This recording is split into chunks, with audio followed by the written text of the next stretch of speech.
உங்களுக்கு இந்த 5 சிம்டம் இருக்குது அப்படின்னா அது டயபெட்டிஸாக கூட இருக்கலாம். ஸோ எந்த 5 சிம்டம் அப்படின்னு பார்த்தோன்னா, ரொம்ப அதிகமாக தண்ணி தாகம் எடுக்கிறது, அடிக்கடி யூரின் போகிறது, ரொம்ப அதிகமாக பசி வர்றது, என்னதான் ஃபுட் எடுத்துக்கிட்டாலுமே வந்து வெயிட் லாஸ் ஆகுறது, ரொம்ப அதிகமாக டயர்டாக ஃபீல் பண்ணுறது.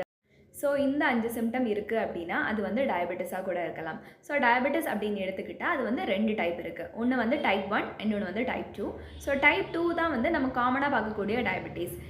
இது டைப் 1 டயபெட்டிஸ் அப்படின்னு எடுத்துக்கிட்டால் அது வந்து ஒரு ஆட்டோ இம்யூன் டைப். அதாவது நம்மளோட பாடியே நம்மளோட பேன்க்ரியாஸில் இருக்கக்கூடிய இன்சுலின் சுரக்கிற செல்ஸை வந்து அஃபெக்ட் பண்ணுறதுனால அந்த டயபெட்டிஸ் வந்து நமக்கு வருது. இதுவே டைப் 2 அப்படின்னு எடுத்துக்கிட்டால் நம்மளோட பாடி வந்துட்டு இன்சுலினுக்கு வந்து ரெசிஸ்டண்ட்டாகவோ இல்லை வந்துட்டு இன்சுலின் அது போதுமான அளவு ப்ரொடியூஸ் பண்ணாமல் இருக்குது அப்படின்னா அது வந்து டைப் 2 டயபெட்டிஸ். ஸோ ரொம்ப காமனாக நம்ம பார்க்கக்கூடியது வந்து type 2 diabetes mellitus. So diabetes அப்படிங்கிறது ஒரு சிங்கிள் ஆர்கனை அஃபெக்ட் பண்ணுற ஒரு டிஸார்டர் வந்து கிடையாது. ஸோ டயபெட்டிஸ் நம்மளோட பாடியில் இருக்கக்கூடிய எல்லா இம்பார்ட்டன்ட் ஆர்கன்ஸையுமே அஃபெக்ட் பண்ணுற ஒரு டிஸார்டர்.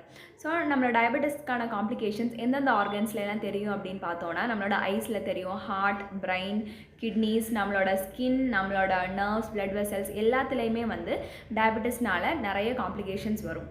ஸோ எதனால் டயபெட்டிஸ் வந்தால் இந்த காம்ப்ளிகேஷன்ஸ் எல்லாம் வருது, என்னென்ன ட்ரீட்மெண்ட் மெத்தட்ஸ் எல்லாம் ஹோமியோபதியில் இருக்குது அப்படின்றத வந்து நெக்ஸ்ட் வீடியோவில் பார்க்கலாம். தேங்க்யூ.